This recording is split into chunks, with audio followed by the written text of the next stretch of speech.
Hoy vamos a viajar a la sala de sus casas en un momento en el que su hijo está en un berrinche terrible.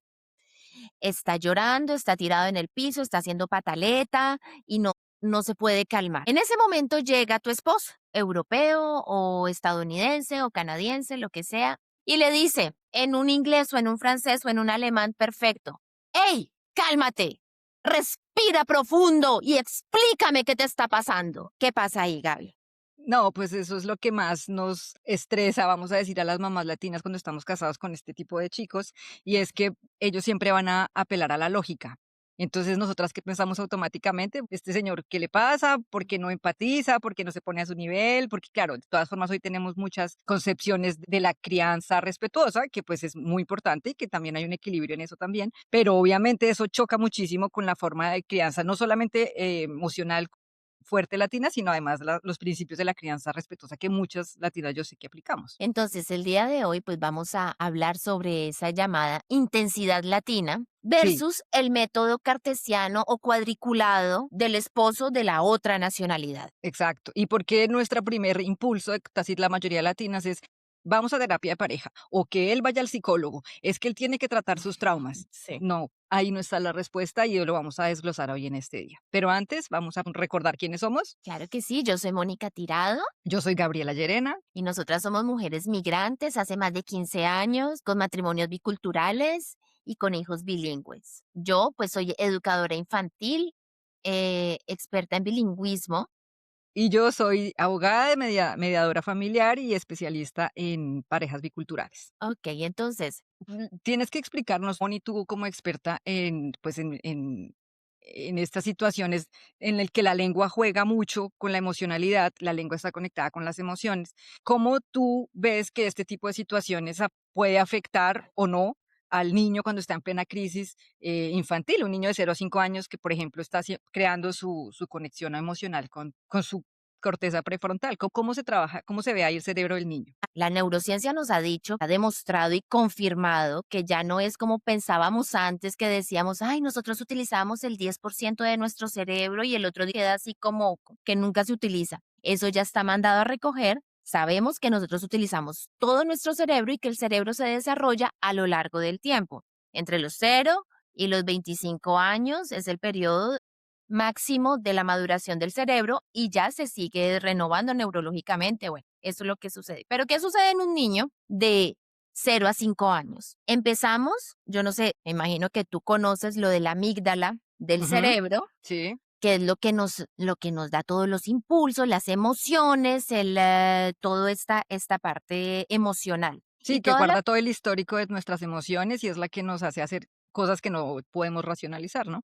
Es eso. Y la parte prefrontal, toda esta parte de acá, es lo que nos da la razón, el lenguaje, cómo podemos razonar tranquilamente respecto a ciertas situaciones, que eso ya lo último que se desarrolla. Vamos a hablar sobre esta teoría que nos habla el doctor Siegel, que es sobre el cerebro en la mano.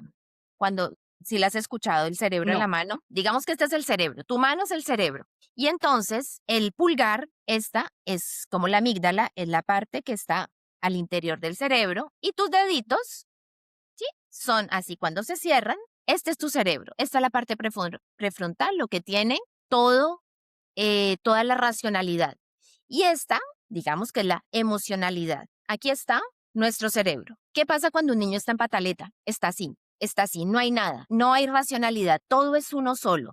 Todo lo que es racionalidad y emocionalidad está fluyendo todo al mismo tiempo. Claro. Entonces, cuando alguien viene y nos dice, cálmate, razona, reacciona. Si nosotras, siendo adultas, tenemos el cerebro así cuando estamos en plena emocionalidad, imaginémonos el cerebro de un niño que no ha todavía desarrollado toda esta parte prefrontal. ¿Qué se le está Es el exigiendo? trabajo que tiene que hacer uno, los padres de enseñar a cómo conectar para que en la adultez no hayan esos desbordes que pasan con adultos que hoy en día sabemos que tal vez no tuvieron esa ayuda parental para saber conectar la emocionalidad y calmarla, ¿no? Entonces, ahí es donde estamos pidiéndole cosas imposibles a los niños. Si a eso le adjuntamos que le estamos diciendo en dos idiomas, en donde él está completamente en un momento en el que no está viendo el idioma como algo para comunicarme y para relacionarme con mis padres, sino para expresar las emociones como le salga.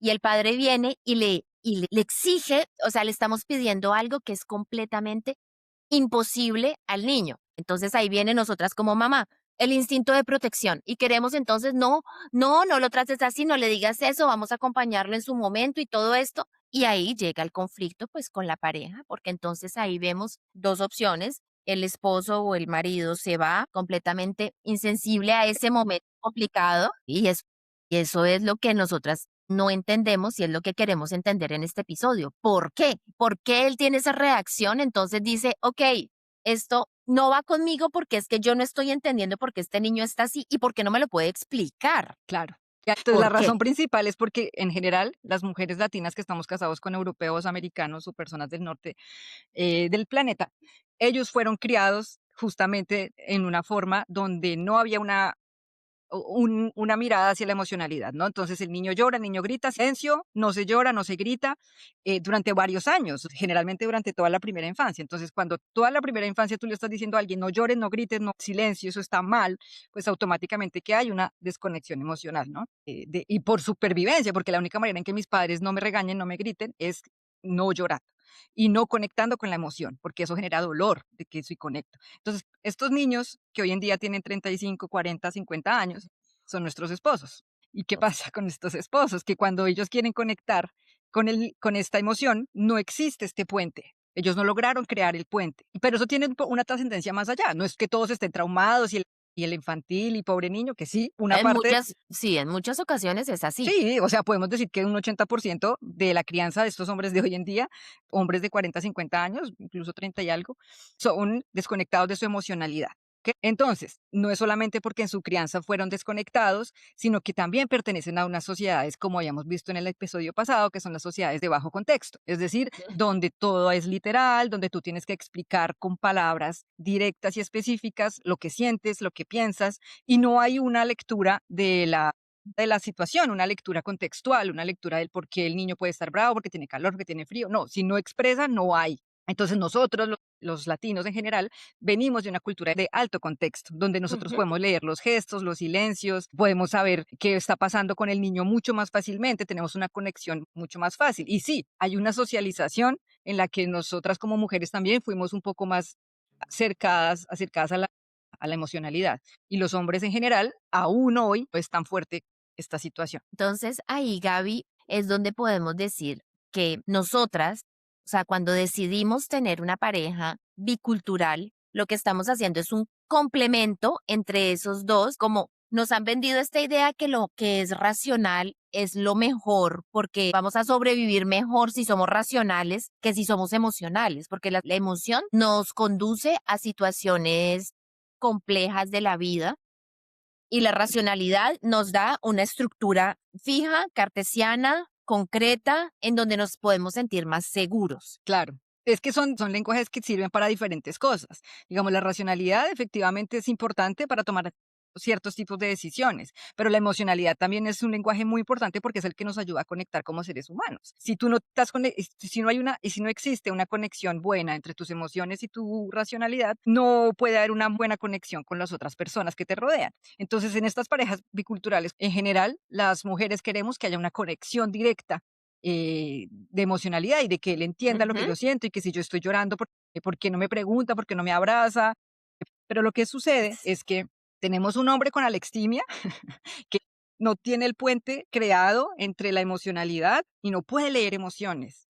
O sea, que no, mejor dicho, como si fuera sin sentimientos, pero no es que no tenga sentimientos, sino que no los puede leer y no los puede expresar. Es eso, ¿no? Exacto, exactamente, porque no tuvieron esa posibilidad de crearlo por su forma de crianza y porque pertenecen a un contexto donde es un bajo contexto, donde también no es tan importante, porque las personas en estas sociedades se comunican de forma literal, directa, franca, no hay tanta necesidad de leer el ambiente como en nuestras sociedades, donde sí se espera que tú sepas y un poco adivines lo que el otro está pensando y sintiendo Sí. según su comportamiento. Y no le dan tantas vueltas a las cosas. Eso es uno de los choques culturales, que uno para decir, no sé, no me gustó tu mousse de chocolate, suegra francesa, uno le va a dar unas vueltas. Estaba rica, pero me sienta mal la leche y bueno, le buscamos las formas en vez de decir, no, qué A pena, mí en no me realidad no gusta. me gusta. A mí no me gusta la leche o no me gusta este tipo de torta. A uno le Ya está. cuesta muchísimo expresarlo. Muchísimo, ¿Y muchísimo. qué pasa? Que tu ex compañero o tus suegros, generalmente ellos no les cuesta. Entonces, ¿qué dicen? Tú le pones el pañal mal a tu hijo. Y Sí, claro, y ¿y tú uno, qué sientes? Un no. dolor en el corazón. ¿Tú por qué alzas tanto a tu hijo? Y claro, uno lo siente como un ataque personal, que ahí vienen muchos Sí. de los problemas directos posteriores con la familia política, que será otro episodio. Pero esto lo que tenemos que entender es que es una cuestión de contexto y de forma de ver la vida. Entonces, eso En- es como que tengamos en cuenta, no es un hombre que sea narcisista, no es un hombre que sea sin sentimientos, y esto no me lo estoy inventando. Hay un científico que se llama John Gottman, que es muy conocido porque creó una teoría muy importante acerca del divorcio. Entonces el man se generó unos estudios muy bacanos sobre muchas parejas, entonces el man encerraba a todas las parejas a, a discutir, pero los amarraba electrónicamente a todos los aparatos para medir su circulación, para medir su corazón y para medir todo su sistema nervioso. Y los ponía, hablen de quién lava los platos el fin de semana, hablen de quién lleva a los niños al médico, hablen de lo que tenemos que hablar siempre como parejas. ¿Y qué pasa? Entonces se ponían a discutir y él veía cómo, pues obviamente, en los momentos en que la mujer comenzaba a hablar de emocionalidad, comenzaba a hablar de sus sentimientos, de tú no me escuchas, tú no me entiendes, tú no me comprendes, que en efecto, lo que sucede en el hombre no es que se desconecte, no es que no quiera, no es que diga, qué fastidio, o no, no quiero escucharte. Lo que pasa es que hay una inundación de estrés y de cortisol tal que se funde. Se funde, sí, el cerebro del hombre se funde y se desconecta prácticamente. Porque no tiene herramientas para conectar, no las claro. tiene.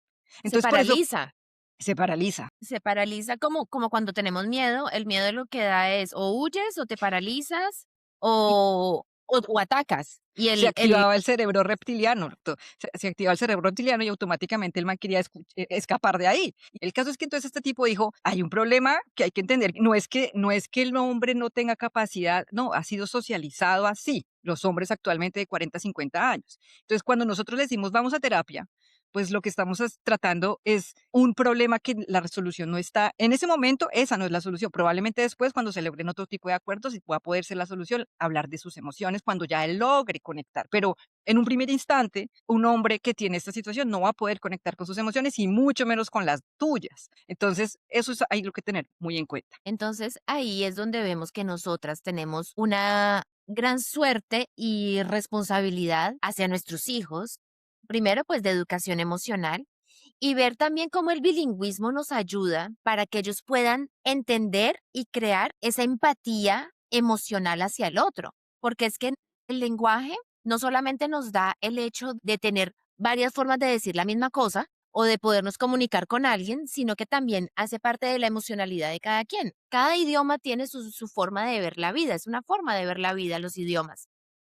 Y En de caso conectar con tu emoción, lo que hemos dicho siempre. total. Tú conectas tu emoción con tu lengua materna. Y así, y entonces en este caso estamos hablando del español. Digamos, hay una cosa muy interesante que yo me pregunté muchísimo y que muchos de mis estudiantes que son francohablantes me dicen que por qué separamos el verbo ser y estar en español, ¿no? Que qué cosa tan rara, que todo. Pero mira que lingüísticamente hablando y cuando nosotros decimos yo estoy triste, no estoy diciendo yo soy triste, sino que esto se me va a pasar, es un Mm, estado en el que estoy en este momento. Yo no lo estoy diciendo que estoy para toda la vida. En cambio, en francés o en inglés, si decimos estar o ser es lo mismo, o sea, estoy triste, soy triste, es lo mismo, pero no hay esa sensación que es un pedacito de tiempo, ¿no? Y mm. eso también nos construye como personas. Podemos hablar lo mismo del estar muerto o ser muerto. Es que la lengua estructura la forma como tú conceptualizas el mundo.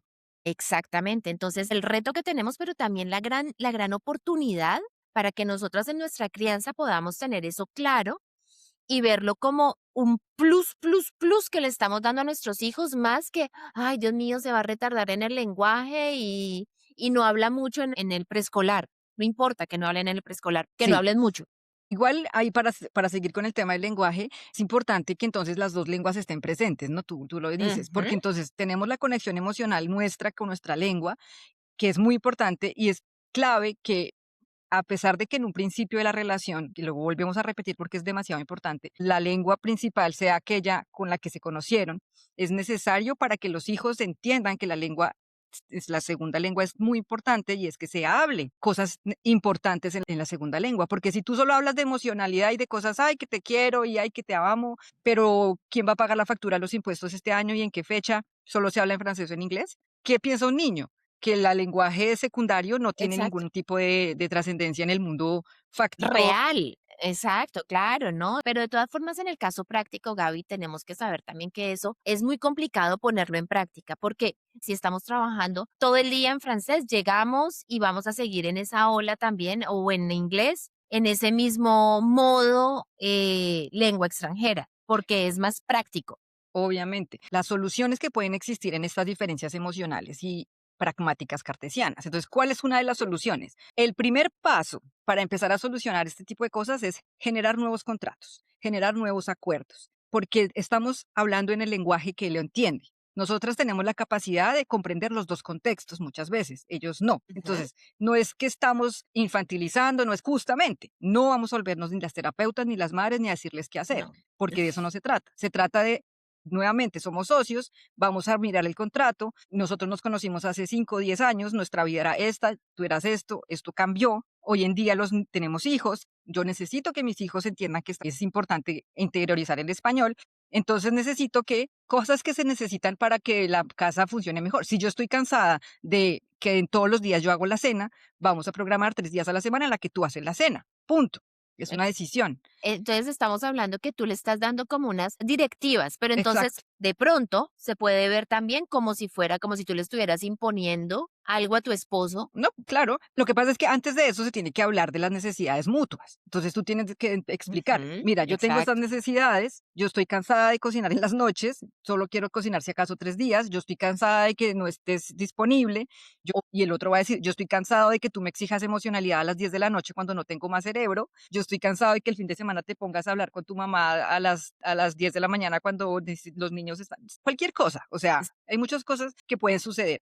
Los dos expresan, eso tiene que planearse, eso tiene que estar en la agenda, eso tiene que estar como una situación. Si queremos que funcione como empresa nuestro matrimonio, tenemos que verlo como tal. Entonces, al crear este nuevo contrato, al crear este nuevo acuerdo, una de las cosas que vamos a modificar es que pueda haber una nueva forma de comunicación que no estaba fluyendo porque nosotros intentábamos que él intentara comprender emociones, lo cual no tiene la capacidad en ese momento. Entonces vamos a crear un lenguaje que sí entiende que son directivas. Él no está para hacer catarsis y hablar de su niño interior y de sus ujú. traumas. No está.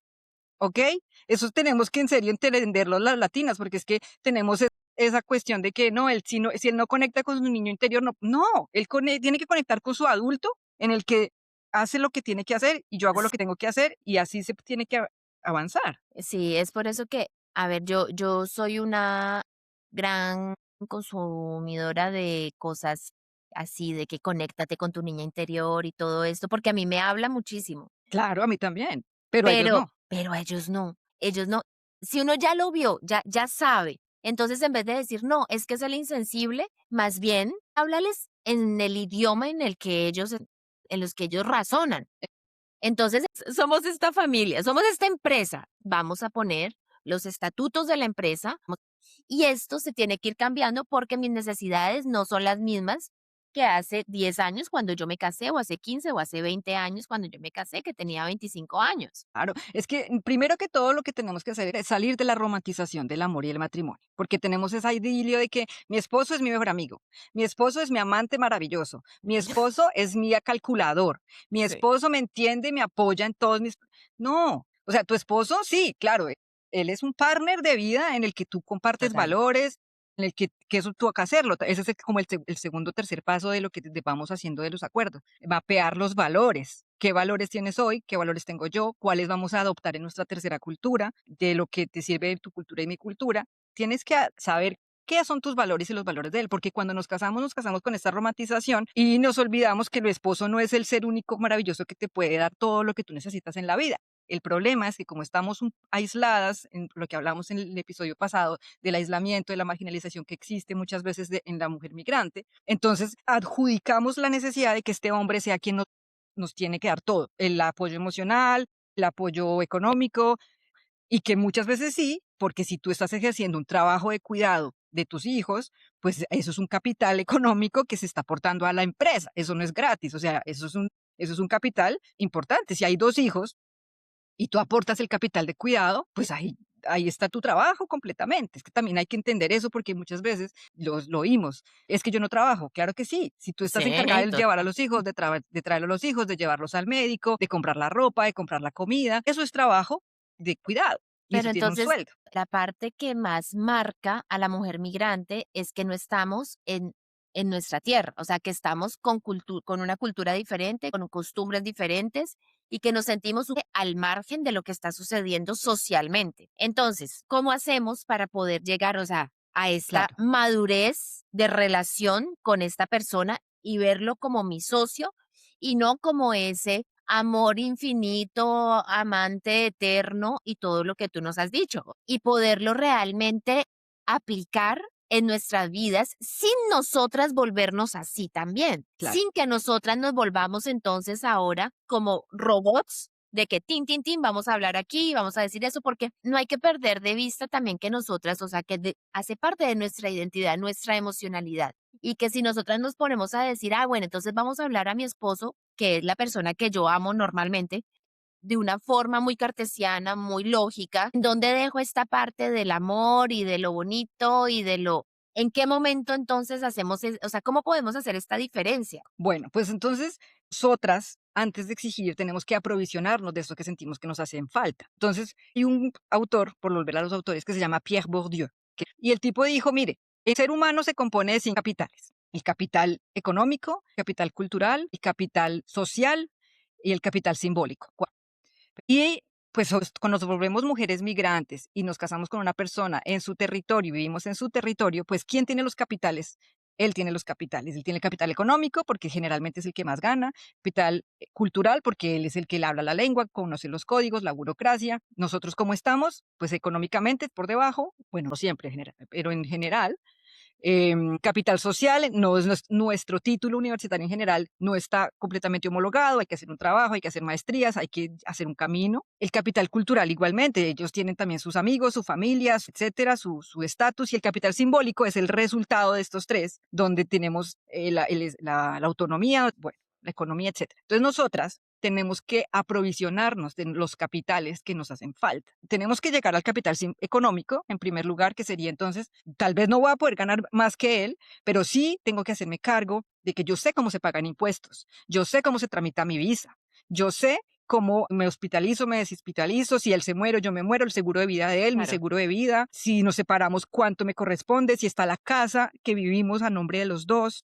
que yo tengo acceso completamente a la cuenta bancaria de él donde él recibe el salario. Eso es muy clave. Yo he escuchado amigas que dicen, no, es que yo no sé cuánto él gana. ¿Cómo así? Eso es una empresa socia mutua, a menos que sea que no vivan juntos o cosas así, ¿no? Y hay que analizar qué tipo de sociedad tenemos también. Yo no le quiero mostrar cuánto yo gano, pero entonces ¿a qué estamos jugando? ¿Sí me entiendes? O sea, ahí es donde también tenemos que analizar lo del capital económico. El Entonces, capital cultural, entonces meternos al mundo en donde queremos estar, no aislarnos, no marginalizarnos, y obviamente a partir de ahí tendremos un capital simbólico que nunca podrá ser el mismo que en nuestros países, pero si logramos tener estos afectos de la emocionalidad con amigas, si nosotros podemos llenarnos con gente, con red, porque eso es lo que hay que buscar, porque cuando nos aislamos genera automáticamente una limitación en la que buscamos que nuestro compañero sea el que nos provea esa emocionalidad que no tenemos porque no tenemos conexiones de valor con amistades o con personas, pero o generalmente tiene que ser conexiones profundas, sí. sí, porque esa es otro de nuestras grandes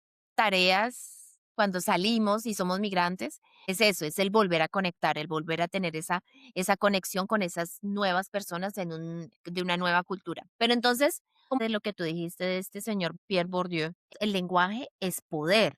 Entonces, Sí. nosotras lo primerito que tenemos que hacer, pues es entender esa forma de relacionarnos, porque es que cuando nos conocimos con este hombre, estábamos hablando en otro lenguaje que es mucho más instintivo, el enamoramiento, todo esto, pero ya cuando salimos de todo esto, llegamos y sabemos que el lenguaje es poder, entonces tenemos que saber expresarnos bien en el idioma del lugar en el que estamos, sin quitarle la importancia a lo tuyo, a tu cultura, porque entonces el mío también, mi idioma también es poder. Hay un ejercicio que yo he hecho, que es que generalmente a nosotros nos pasaba que si discutíamos de impuestos o si discutíamos de rutinas, teníamos que hablarlo en francés. Y yo dije, necesito que mi capital de lengua entre en esta casa como un lenguaje de poder. Entonces le dije, es prohibido hablar francés, porque vamos a hablar de impuestos o vamos a hablar del calendario de vacaciones. Y al hacer eso, prácticamente ellos se dan cuenta que existe una dificultad que es la que nosotros atravesamos constantemente, porque lo que tú explicaste con los niños que sucede en un principio de conectar la amígdala emocional con la corteza prefrontal, tras como mujeres que utilizamos una segunda lengua, automáticamente se desconecta la emocionalidad y tenemos Totalmente. que traducirlo. Bueno, eso ya lo habíamos dicho en 2, 3 episodios, lo hemos repetido, pero hay que volverlo a decir, porque al tú desconectar tu emocionalidad y pasarlo por acá, pues obviamente te desconectas. Y entonces cada día por eso es que nosotros decimos, y yo lo escucho con muchas migrantes amigas, es, me siento que no soy yo. Claro, porque tú estás todo el tiempo racionalizando tus sentimientos y emociones, lo cual es importante y bueno por un tiempo, pero eso también te genera una desconexión de tus mismas emocionalidades.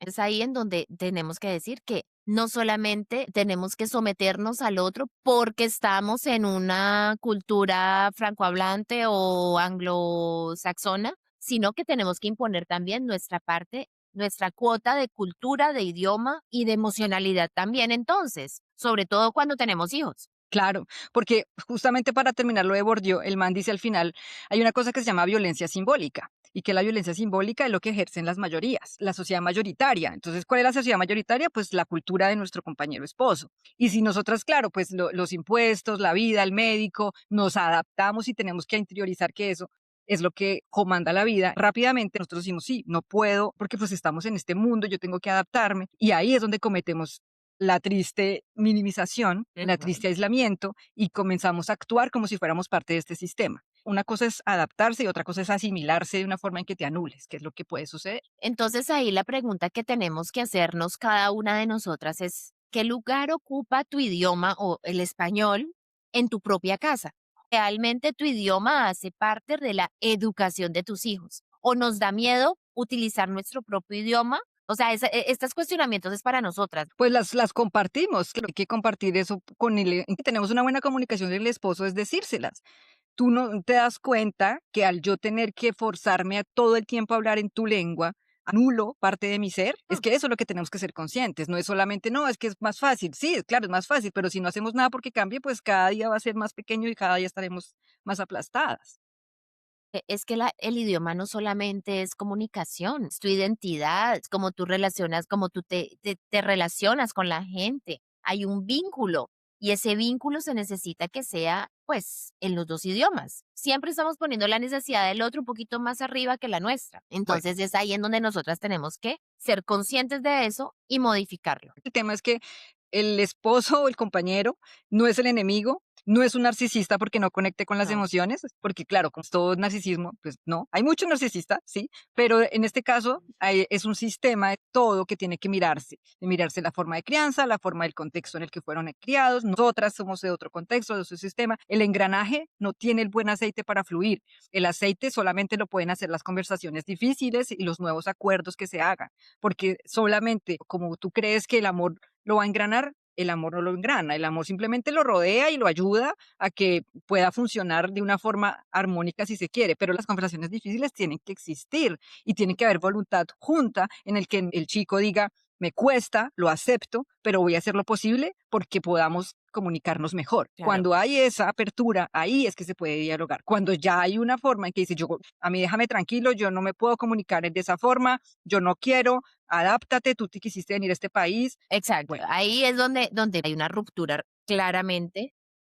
que cuando hay que también saber cuándo irse. No es tan fácil como, pues váyase, no, porque es que estamos en una situación más compleja en la que cuando ya vemos que efectivamente no quiere haber un cambio, la persona no quiere cambiar, no puede, etcétera, ya es una cuestión de otro nivel, pues lo que hay que hacer es comenzar a planear. El tema no es que vamos a terapia y si no quiere ir a terapia me divorcio, porque hay que entender todo un sistema que venía atrás, que lo explicamos en el transcurso de este capítulo, y si ya no funcionan los acuerdos, si ya no funciona el contrato y el idioma correcto, que es el idioma en el que hay que comunicarse, ese es el que da pie para que podamos conectar emocionalmente, porque si no, no es posible. La tarea que tenemos es que reflexionemos en qué lugar está tu capital cultural en tu casa o estamos delegando todo ese poder. Exacto. Y que se pueda generar un equilibrio entre las dos. Pues no se trata que el otro se vuelva como yo, que yo me vuelva como él. Se trata de generar algo nuevo y que nos corresponda. Bueno, un abrazo a todas. No se les olvide seguirnos en el Instagram en Bicultural Podcast. Claro que sí, muchísimas gracias, Gaby, y entonces nos vemos la próxima semana. Chao, Chao. chao.